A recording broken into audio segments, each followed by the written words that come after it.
Hi everyone, thanks very much for joining me. So in this video I just want to talk through a few other films that I was able to watch in April after having done my A to Z of physical media films from my collection that I hadn't seen before. Please do check out that video if you haven't seen it already.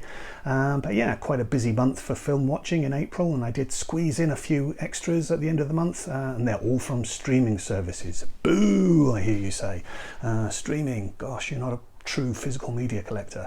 But yeah, no, I do like streaming services, and the Criterion channel in particular. I still think the Criterion channel is the best of the streaming services. I like the way it's curated, and I like the fact that it has this newly added section and the leaving this month section, so you know it's pretty clear as to what's come and what's going. So yeah, that's the starting point here. I managed to watch a couple of Doris Day and Rock Hudson films from the 60s, Send Me No Flowers and Lover Come Back. If you like, these are both similar in a way, but yeah, I love these films. They're just so light and frothy and frivolous. I mean, the stories really are lightweight. I mean, Send Me No Flowers has Rock Hudson basically just having indigestion but convincing himself that he's probably dying and therefore needs to set his wife up with someone, and she is thinking that perhaps he's having an affair. So yeah, it's all just really lightweight stuff, but the rapport between Doris Day and Rock Hudson is just so enjoyable. Tony Randall is in both of these films and he just gives great fun support. And yeah, these films are just so charming. I mean, you just cannot get films made with this kind of effervescence anymore. It would be very difficult to replicate this kind of frothiness.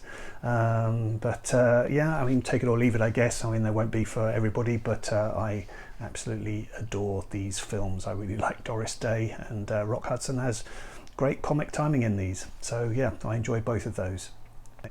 Next, from 1944, it's a film called The Suspect, directed by Robert Siodmak and starring the great Charles Laughton. Really nice performance from him as a henpecked husband trying to get away with murder so that he can be with a younger woman. Really good performance from Rosalind Ivan as the henpecking wife, and it's a shame she gets bumped off so early. But yeah, good film. Not the greatest story, I suppose, but the performances make it very worthwhile. Next, a couple from Douglas Sirk. These are before the films that are in the Criterion collection. These are his black and white films from the 50s. So we've got The Tarnished Angels, starring Rock Hudson as a newspaperman who is following a barnstorming pilot and his wife who have relationship troubles. A lot of melodrama in this, but stylishly done, gorgeous in black and white, great cinemascope photography, and some really fantastic flying sequences as well, quite gripping stuff. So yeah, I enjoyed The Tarnished Angels. And then there was also Thunder on the Hill, which stars Claudette Colbert as a nun who takes in a woman who is on her way to death row, and who begins to think that she's actually innocent. So again, very melodramatic story, and Douglas Sirk makes that kind of melodrama very stylized. He does it very well. But yeah, nice to see Claudette Colbert here. She's a wonderful actress. So yeah, I didn't love this film, but definitely was worthwhile to watch. And I also watched Broken Lullaby from 1932. This is directed by Ernst Lubitsch. It's a pre-code film, one that's been getting a lot of attention lately actually amongst some of the film community here, and that's mainly because Indicator has put out a nice release for it. But yeah, I really liked this film. It's adapted from a play by Maurice Rostand, and it involves a French officer who has killed a German officer during wartime, obviously. Quite an emotional confrontation that they have. And the French officer feels the guilt from that situation after the war and wants to track down the family to admit his guilt, but when he gets there he finds he's unable to do so and they take him in. Yeah, this is a really good one. I mean, it's very dramatic. The sequences that are done in the early part of the film have some great cinematography, particularly in the church scenes, and the actors that are involved here, Nancy Carroll and Phillips Holmes, I keep forgetting his name, Phillips Holmes, are really expressive. They are both actors that epitomise what 30s movie stars look like. You've got Nancy Carroll, who has this sort of roundish face with the wide eyes, and Phillips Holmes, I will remember his name. Poor chap actually died when he was only 35. But yeah, Phillips Holmes has this sort of angular features and the thin moustache, and just very much looks like a movie star. So yeah, both of these actors just are very compelling to watch, and it's a really good story, this, and definitely worth watching. So yeah, I'm quite keen now on that Indicator release, I have to say, having just bought a bunch of Indicators for the first time. And then next, from 1978, I watched China 9, Liberty 37. The title on this seems to refer to a sign that's showing in this desert, and it has a sign to China 9 and Liberty 37. But yeah, this is a Western, and it's just listen to the pedigree on this, and this alone will make you want to watch it. It is directed by Monty Hellman, so he has two films, two Westerns in the Criterion Collection, The Shooting and Ride the Whirlwind. But yeah, this one stars Warren Oates, Fabio Testi, and, wait for it, Jenny Agutter. Fantastic. It is also gives introducing actor credits to Sam Peckinpah. Yes, the Sam Peckinpah who directed The Wild Bunch and Straw Dogs. He features in this.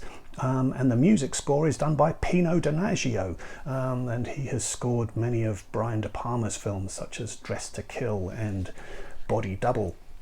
So there, you're sold already, aren't you? But yeah, admittedly the story on this one is not fantastic. It involves Fabio Testi being an ex-con, if you like, who's released by the railroad so that he can go and take care of a rancher who's refusing to move on. That rancher is played by Warren Oates, and when he gets there, he takes a shining to Warren Oates' wife, and why wouldn't you when it's Jenny Agutter? Now here, if I do this right, I'm just going to show up here a poster, and now have a look at this poster. Wow, if Jenny Agutter did actually look the way that she did in this poster, then any man with a pulse would no longer have a pulse, because it would just be too much to take. Now, yeah, Jenny Agutter is stunning, but yeah, she doesn't look in the film like she does in that poster. That being said, I watched this on a very grubby Mill Creek 20 spaghetti westerns set. It looked like a poor VHS copy, and it had pretty bad audio sound on it as well, and I watched a 92-minute cut, and as I understand it, the actual film in its entirety should be around 105 minutes, and most likely I'm missing out on some nudity scenes, it would seem, but there must be more to it as well. But yeah, I thoroughly enjoyed this. Like I say, it isn't a fantastic story, but yeah, just the combination of this rather unusual cast, the setting, and it actually has some pretty great shootouts as well, which was quite surprising because I didn't really expect that too much from a Monty Hellman Western. But yeah, there's a lot going on here, so forgive its story shortcomings, but definitely be fascinated by just that combination of cast and crew. So China 9, Liberty 37. And bringing things a bit more up to date, I watched the 2022 film Till. This is adapted from true accounts of a young black boy, 14-year-old boy, Emmett Till, who is brutally attacked and lynched by a white mob. And the film concerns the mother then trying to bring these guys to justice. Yeah, and it is a dramatic film for sure. Now, the film had a lot of furore about it, if you like, because there was a lot of speculation that Danielle Deadwyler would receive an Oscar nomination for her role in this, and that seemed to be, you know, expected to be a shoo-in because she gives an absolutely fantastic performance, and she really does. It's very dramatic. She's required in this film to show a lot of grieving and a lot of anger, and whilst she does that exceptionally well, I do perhaps think that is also a bit of a shortcoming of the film, because I think there's a over-reliance on showing her emotions when there could perhaps be a bit more story development there as well, but I don't know. I definitely don't want to take anything away from her performance. She is great in this, and it's definitely a worthwhile film to see for sure. So that's Till. And then finally, I just want to talk about a film, and perhaps a little bit negatively, which is not something I really want to be doing on this channel, but let's just go there for a moment just to explain the context. So this great YouTube community that we have, there's lots of different channels, and I try and watch a bit of a sampling of all of them. Well, not all, but you know, a number of them. Yeah, I was watching My Killer podcast, so that's Mel, and she mainly talks about horror movies, but I really like Mel's style. She's very fun and personable. How she presents her things, puts a lot of effort into her channel, so I like that.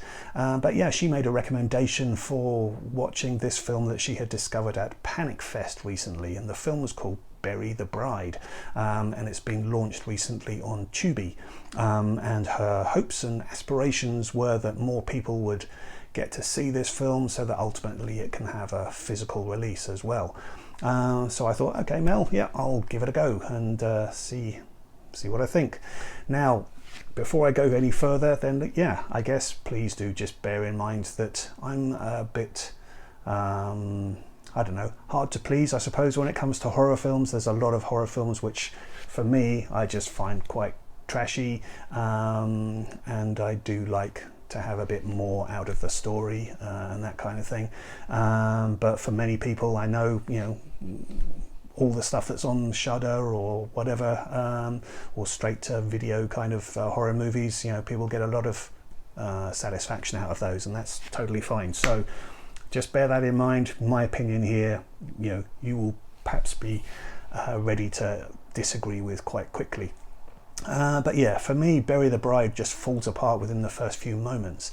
It's a horror story that basically involves a bachelorette party, going to a cabin, and then things sort of taking a turn for the worse later on in the evening whilst they're there.